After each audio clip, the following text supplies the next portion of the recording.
Let's start with a simple pendulum. A simple pendulum is just a mass connected to a string that can swing back and forth. What are some things we can measure about a simple pendulum? Well, we can measure its angle. How far does it swing to the left or to the right? We can measure the length of the pendulum, and we can also measure the mass of the pendulum. A question that you might get about pendulums is, what is the maximum speed of the pendulum?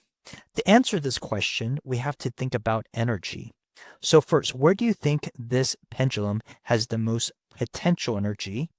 And if you said at the highest point, you'd be right. And where does it have the most kinetic energy? And if you said the lowest point, you would be right.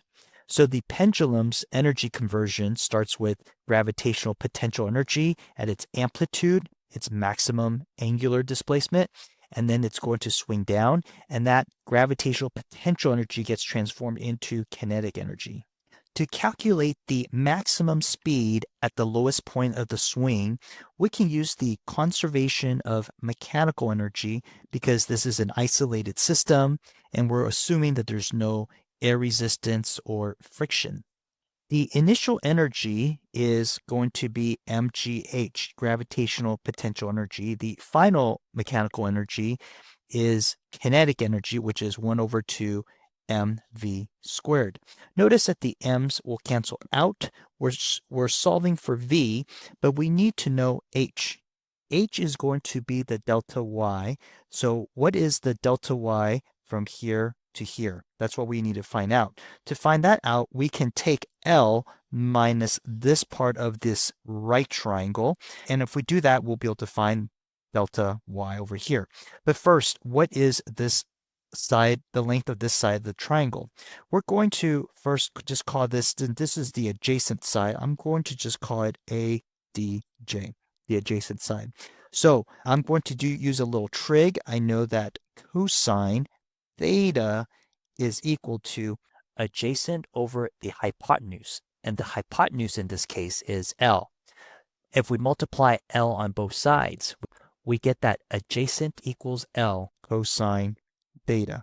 Okay, so if this is L cosine theta, what would this length be? Well, we know the length of the pendulum is L, so that means this length right here has to be L minus L cosine theta. We can rewrite this as L times 1 minus cosine theta.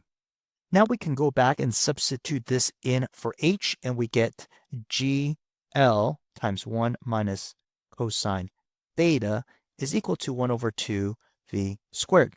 We're going to multiply 2 on both sides, and we get 2GL times 1 minus cosine theta is equal to v squared, and v, if we square root both sides, is going to be the square root of 2GL times 1 minus cosine theta. And so this gives us the maximum speed of the pendulum, which occurs at the lowest point because that's when the pendulum has the most kinetic energy. Now let's take a look at the period of a pendulum. So the period of a pendulum is how long it takes for it to make one complete swing. We have a shorter and a longer pendulum, and we're going to compare their periods. The shorter pendulum has a length of LA and a mass of MA. The longer pendulum has a length of LB and a mass of MB. LB is equal to 4 times the length of the shorter pendulum. The mass of pendulum B is 2 times the mass of the shorter pendulum. For pendulums that have a small angular displacement, such as 10 degrees or less, we can use the pendulum period equation. T is equal to 2 pi times the square root of L over G. And L is the length of the pendulum. G is 9.8, the gravitational field strength. The period of pendulum A is 2 pi times square root LA divided by G. The period of pendulum B is 2 pi times the square root of LB divided by G. Now notice that there's no mass in these equations, so the fact that pendulum B has twice the mass as pendulum A makes no difference. Now we want to compare the period of pendulum B to the period of pendulum A. Do you think period B will have a longer period or a shorter period? Let's find out.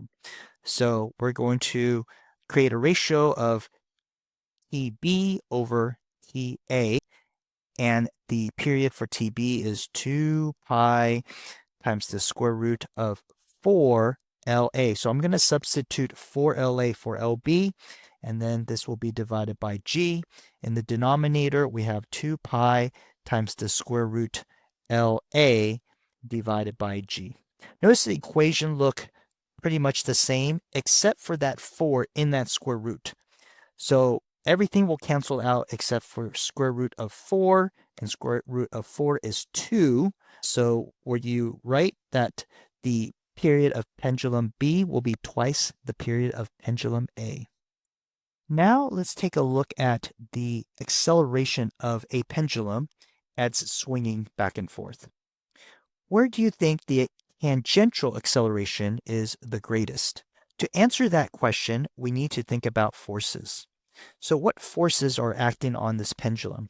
Well, there's mg going straight down, and there is tension force along the string. However, the tension force does not contribute tangentially. But since we're looking for the tangential acceleration, we're only interested in the component that is tangent to the curved path of the swing. And that would be this component right here. To get this component, we're going to need this angle. Notice that this arrow right here and this line are parallel, and we have a line that crosses through them. So these two are corresponding angles, and so these two are going to be equal. So this side of the triangle is going to be, since it's opposite, it's going to be sine, so it will be mg sine theta. So going to Newton's second law, F equals ma, we can set mg sine theta is equal to ma. Since this is a restoring force, you might see a negative here sometimes. But the am's will cancel out, and so the magnitude of the maximum tangential acceleration is going to be g sine theta. For small angles such as 10 degrees or less, sine theta is approximately theta. So in those situations, we can write g times theta is equal to the maximum tangential acceleration. And this theta right here is the maximum angular displacement. So now we can answer our original question, where is the tangential acceleration the greatest? And the tangential acceleration will be greatest where theta is greatest, and theta will be greatest at the endpoints of the swing. If you found this video helpful, check out my next video where I go over classic fluid problems for AP Physics 1.